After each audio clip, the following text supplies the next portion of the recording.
Alors que Lucius s'est multiplié, le royaume continue de résister, car le combat ne s'arrêtera pas, même si tout semble être en péril, et ça, on en parle.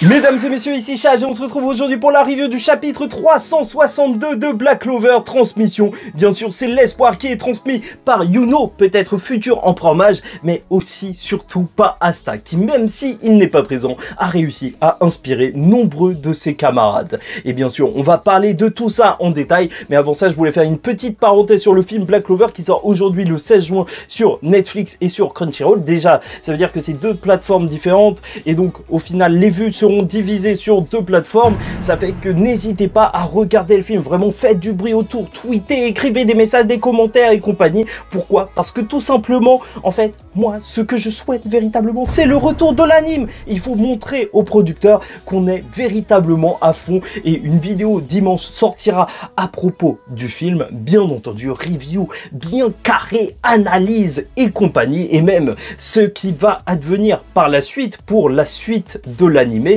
Bien sûr, on va parler de tout ça, et même ce soir sur la chaîne secondaire, on va en parler assez rapidement de ce film pour les premières impressions dans une vidéo moins travaillée. Mais bref, voilà, allons-y directement, puisque c'est la panique à Clover, et on retrouve directement le roi qui, voilà, panique, se dit qu'il faut que tout le monde le protège, et c'est vraiment un personnage détestable dans Black Clover, et c'est pour ça qu'à la fin de Black Clover, je me dis que le monde de Clover ne peut pas changer le royaume tout entier si le roi reste en place, et c'est pour ça que si j'imagine Asta en tant qu'empereur mage, alors j'imagine à ses côtés aussi Noël en tant que reine de Clover, étant donné qu'elle fait partie de la famille royale, fait très important, et depuis le début du manga, il y a des indices laissés ici et là pour montrer qu'elle ferait une bonne dirigeante. Mais voilà, je vais pas vous mentir, je voulais en faire toute une théorie, mais j'ai pas forcément le temps, c'est pour ça que je l'évoque ici rapidement, mais un jour on aura la théorie bien détaillée, et là, vous serez à 100% convaincu, parce que ce personnage est détestable. Déjà, il méprise les faibles, il en a que pour sa propre protection par rapport au chevalier mage, et le pire c'est qu'il devient ridicule vu qu'il a même Seke à ses côtés. Voilà, maintenant que j'ai évacué toute ma haine sur le roi, parlons directement de Lucius, dont un de ses clones fait tomber le capitaine Kaiser. Et ça veut tout dire, ça y est, les capitaines eux-mêmes commencent à tomber. Pour la population, c'est quelque chose d'ultra choquant, parce que si nous on sait que Kaiser c'est peut-être pas le personnage le plus hypant de notre côté, même si quand même c'était un ancien donc capitaine qui est revenu suite à la trahison de l'ancien capitaine de l'Orque Magenta. Avec sa magie de vortex, il est censé pouvoir arrêter toutes les magies. Bah voilà, il s'est fait poutrer en un seul coup, et franchement je vais pas te mentir, je suis pas déçu, parce que je m'en fous un petit peu de Kaiser. Non, pareil.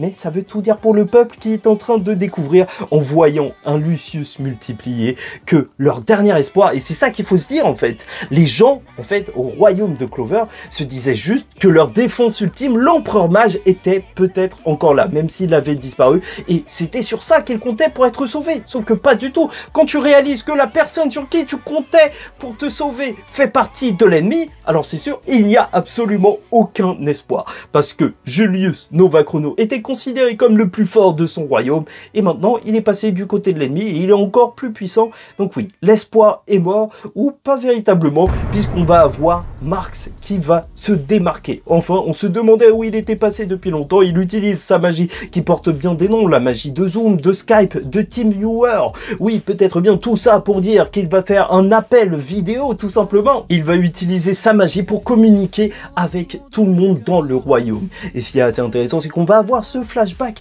de Julius qui lui disait que l'arme peut-être la plus puissante était l'information, et c'est Marx qui peut l'utiliser en communiquant avec tout le monde. Et c'est assez drôle de sa part, étant donné que Julius lui dit que l'information c'est l'arme la plus puissante, mais lui il a la meilleure, il voit le futur, et donc Lucius là voit le futur lui aussi, et c'est vrai que c'est assez compliqué à gérer, mais dans tous les cas il annoncera à tout le monde, certes Lucius Zogratis est peut-être l'ennemi ultime, peut-être l'ennemi le plus fort qu'il n'ait jamais combattu, mais les chevaliers mages résistent et c'est pour ça qu'on doit croire en eux. Même si l'ennemi est surpuissant, les chevaliers mages sont là et on va même avoir l'intervention de Mimosa Vermillon. Et ça fait plaisir parce que Mimosa, certes, c'est un healer, elle joue son rôle, mais elle fait aussi partie de la famille royale. Et voir le côté famille royale un petit peu plus impliqué, ça, c'est tout bon. Elle va parler au peuple en leur disant que, en plus de leur côté, Yuno Greenberry-Hall, celui qui est connu comme un rookie, tu vois, celui qui a d'énormes exploits militaires,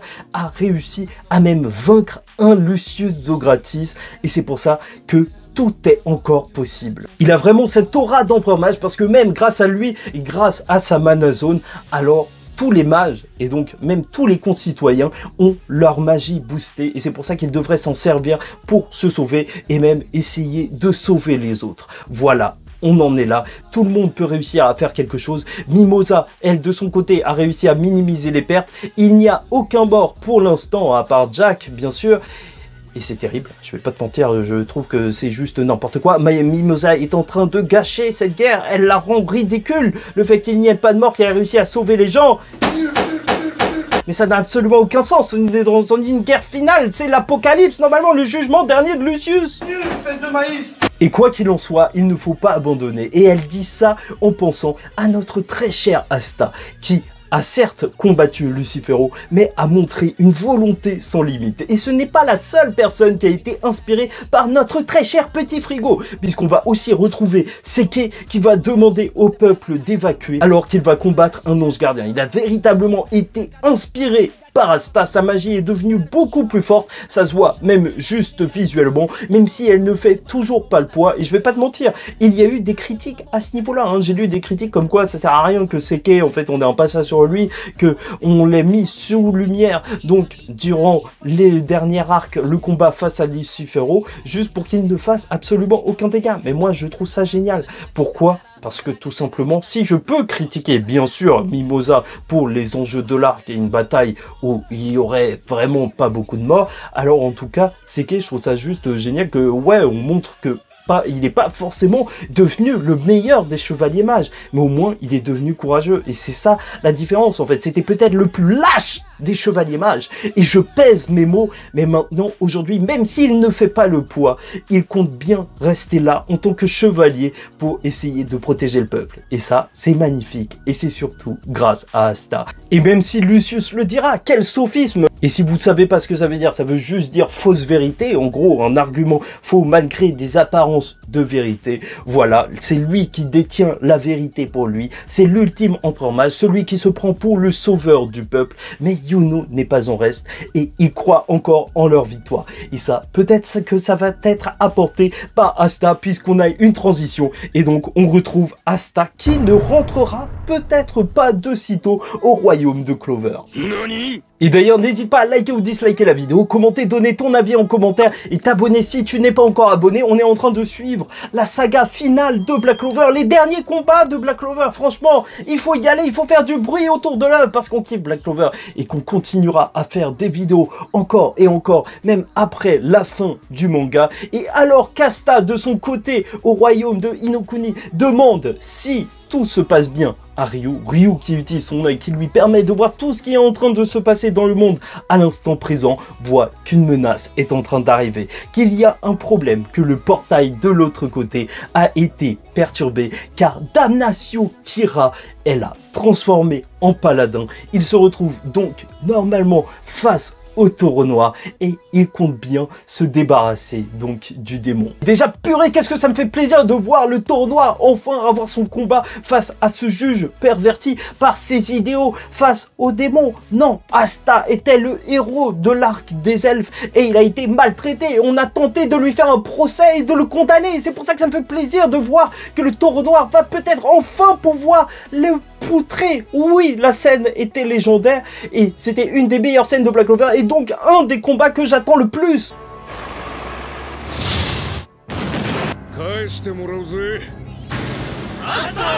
Ah ouais, hein. C'est ça qu'il te fallait, hein. Après, je vais pas te mentir, c'est vrai qu'il y a beaucoup de personnes qui se sont arrêtées sur sa forme parce qu'il a des cornes assez étranges. Je trouve que ça ressemble à une sorte de couronne un petit peu stylisée, mais en même temps, il y a vraiment un côté dérangeant chez les paladins. Ils sont pas juste beaux, ils sont aussi un petit peu particuliers et je trouve que ça marche bien avec le côté ange perverti et donc démon purifié et pas réellement ange du côté de Lucius Zogratis qui fait semblant d'avoir la vérité, mais qui a en réalité une fausse vérité. Après, certains essaieront de trouver des significations par rapport au halo sur la tête de certains paladins, les ailes, le nombre de cornes. Bah, je vous laisse parce que franchement, j'ai beau chercher, je trouve pas réellement de signification claire. Voilà, très hâte de voir contre qui Damnatio Kira va-t-il se battre. Est-ce qu'il va se battre contre tout le tournoi? Et ça ferait plaisir. Peut-être encore une fois une masterclass de la part de Magna, même si j'aimerais bien que ce soit Zora qui fasse un petit peu plus de bruit, ou même Gauche ou Grey, tu vois, on les a pas vus depuis très longtemps, depuis très longtemps. En plus, il y a même la reine des sorcières, mais vraiment, elle, je l'attends depuis tellement longtemps, la reine des sorcières, et vu qu'il y a Dorothy et Vanessa, elle pourrait se faire, donc, le trio sorcière face à Damnatio Kira, ça pourrait vraiment faire la différence. En plus, juge, sorcière, tu connais, les sorcières étaient condamnées à l'époque, donc ça marcherait, et surtout, je me dis aussi, une autre possibilité, c'est que Mars et Fana arrivent, parce qu'au final, Spade n'est pas encore rentré dans la course de cet arc final, et on les attend de pied ferme, même si je pense qu'ils vont plus intervenir après. Sait-on jamais, c'est le moment parfait pour créer un parallèle, étant donné qu'ils étaient arrivés dans la forêt des sorcières la première fois qu'on les avait vus ensemble. Et donc voilà, hein, j'attends le combat. Bref, quoi qu'il en soit, c'est vrai que c'est assez drôle de voir que le personnage d'Asta, qui était censé retourner au royaume de Clover, au final a une petite perturbation dans ce chemin qui lui est tout tracé. Et au final, je pense qu'il ne passera pas par ce portail. Parce que même si le taureau noir a réussi à le créer, je pense qu'il y a quelque chose d'autre qui pourrait se jouer. Et c'est pour ça que je vous dis que la semaine prochaine sortira sur la chaîne la vidéo d'Asta dans le monde des démons. Et oui, ça y est, vous l'attendiez depuis longtemps, je l'avais teasé la semaine dernière et j'attendais juste qu'on me le confirme. Et là, ça y est, je le sens, il passera pas par ce portail.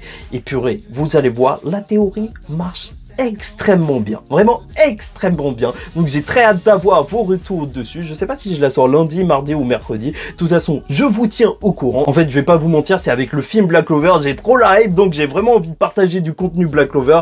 Et là, c'est le moment parfait. Quoi qu'il en soit, le chapitre 362 de Black Clover, c'est le chapitre qui devrait marquer le désespoir. Lucius est l'ultime empereur mage, l'ennemi ultime imbattable est présent en nombre grâce à son clonage. Mais les chevaliers mages ne perdent pas espoir, car Yuno a vaincu Lucius une fois, mais surtout car Asta leur a montré la voie. Sans mana, il a combattu les plus grands. Sans force, les chevaliers mages les plus lâches peuvent protéger le peuple, car si même Asta ne rentrera pas aujourd'hui à cause de l'arrivée du paladin Kira, le combat va continuer. Le combat ne s'arrêtera pas, et il est temps de prouver que chacun a le pouvoir de changer les choses et faire pencher la balance.